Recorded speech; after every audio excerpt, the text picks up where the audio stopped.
और दिल्ली विधानसभा 2025 में AIMIM party का लीडर आस मोहम्मद कुरैशी ने कहा कि दिल्ली विधानसभा में 2 कैंडिडेट्स चुनाव लड़ रहे हैं।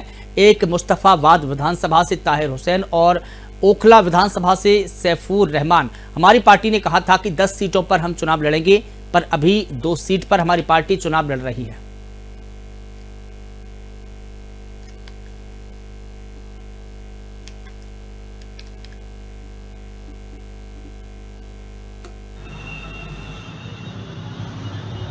इस वक्त मौजूद हूँ आस मोहम्मद कुरैशी साहब का, जो कि लीडर है MIM पार्टी से।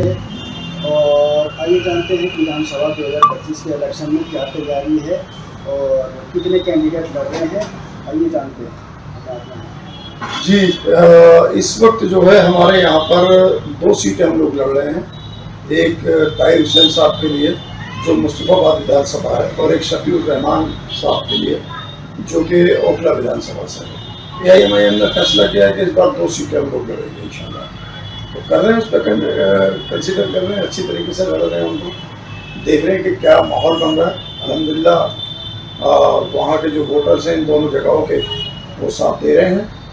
वोटर्स, बल्कि मैं कहूँगा कि अपने आप वोटर्स ही उनको चुनाव लड़ा रहे हैं। इस बार हमारी तो ज़रूरत भी नहीं पड़ी।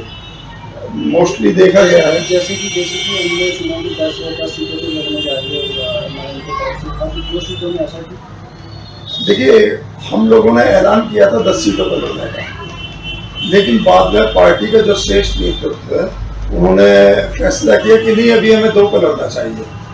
और 2 पर हमारा माहौल बहुत अच्छा है। हालांकि 10 के 10 सीटें हम अच्छी निकाल लेते और मे बी के सारी की सारी सीटें भी हम निकाल सकते थे, लेकिन बाद में हमने कहा कि नहीं यार, अभी 2 पर ही लड़ा जाए तो ज़्यादा बेहतर है। तो अभी 2 पर ही देख रहे हैं। इंशाल्लाह पहले इन पर लड़ते हैं, अल्लाह ने चाहे इनको जीत कर फिर आगे बढ़ेंगे। थोड़ा कर जाएंगे ना आगे। एकदम ऑक्टोपस बनने का इरादा नहीं है कि हर तरीके से हाथ फैला लें, हर तरीके से हर जगह हाथ फैला लें, वो इरादा नहीं है। इरादा ये है कि कोशिश करते हैं कि पहले 2 पर, फिर इंशाल्लाह अगली बार और ज़्यादा पर। एक दिन आएगा जब आप दिल्ली में देखोगे 70 सीटों पर इलेक्शन लड़ रहे हैं हम लोग, एक दिन वो भी आएगा। जैसे कि अभी आरोप लग रहे हैं, जैसे कि ताहिर हुसैन कह रहे हैं कि इसको केस और वो सारे और सभी पार्टियां इसी के ऑपरेशन दिखा देगी, उसको कैसे MIM पार्टी करवा सकती है। ताहिर हुसैन पर बहुत सारे केस हैं। साध्वी प्रज्ञा पर नहीं है क्या? यूपी में आज जो काफ़ी लोग मंत्री बने बैठे हैं उन पर नहीं है क्या? हरियाणा में कई मंत्री बने बैठे हैं उन पर नहीं है क्या? बल्कि यूपी के तो CM पर भी केस थे जब वो चुनाव लड़े। तो आप हम पर ये इल्ज़ाम कैसे लगा सकते हो?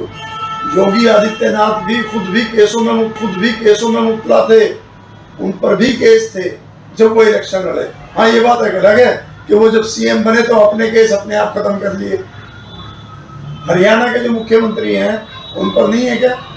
महाराष्ट्र के जो मुख्यमंत्री हैं उन पर नहीं है क्या? किस पर नहीं है? अगर आप हमारे ऊपर सवाल उठाते हो तो आप अपने अंदर भी देखो ना कि आप पर क्या है। झारखंड में नहीं है क्या? इस पर नहीं है केस, सब पर है।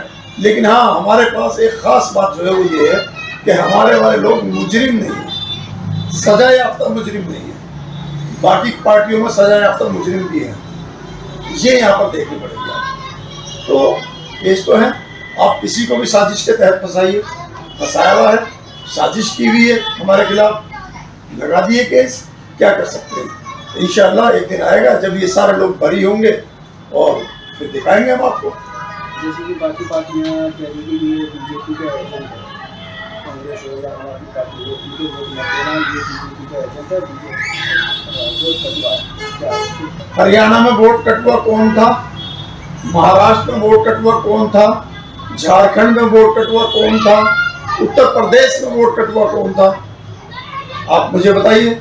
हम अगर कहीं पर इलेक्शन लड़ने लगे तो वहां वोट कटवा हो गया। हम तो 2 सीटों पर इलेक्शन लड़े तो हम वोट कटवा हो गए।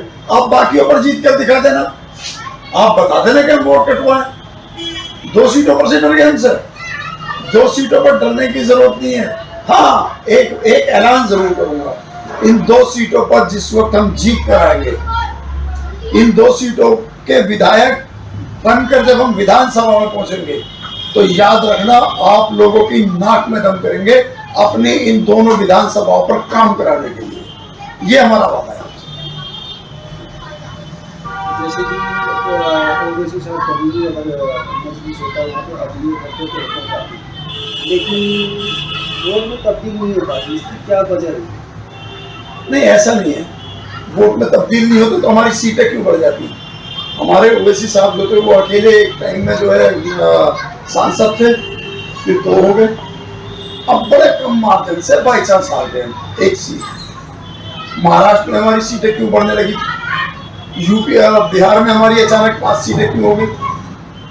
उत्तर प्रदेश में हमारी जो वोट परसेंटेज क्यों बढ़ गई, है ना?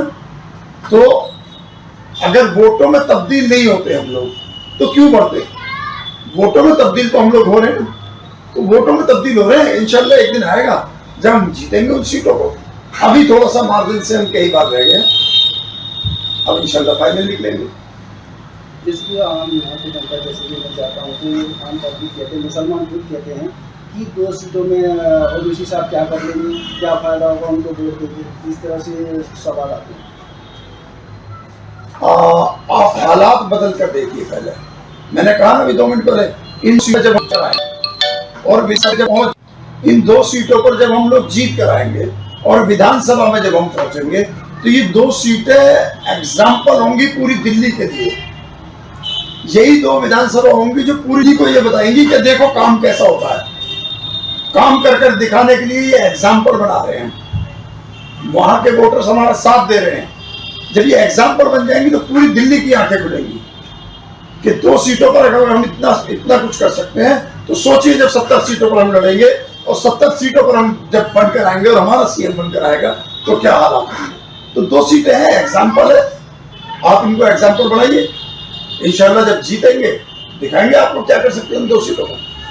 दिल्ली की जनता को क्या पैगाम देना चाहिए? दिल्ली की जनता से सिर्फ एक बात कहना चाहूंगा, आप लोग अगर आप कैंडिडेट जो कैंडिडेट है देखकर आपके इलाके में जो भी कैंडिडेट है, अगर आपको कैंडिडेट सही लगता है तो वोट करना। अगर कैंडिडेट सही नहीं लगता तो बेशक नोटा पर चले जाना। ये मेरा पर्सनल फैसला, मेरी पार्टी का नहीं है, ये मैं अपनी तरफ से कह रहा हूँ। अगर आपको लगता है कि आपका कैंडिडेट अच्छा नहीं है, आप कैंडिडेट आपके दिल्ली की जनता खासकर और विधानसभा के लिए एक मैसेज है, एक गुजारिश है कि यहाँ पर AIMIM पार्टी के जो प्रत्याशी हैं आप इनका साथ दें, इनको एग्जाम्पल बनाएं। उसके बाद देखना इन दिन आएगा जब पूरी के अंदर आपके विधायक होंगे। बहुत बहुत शुक्रिया।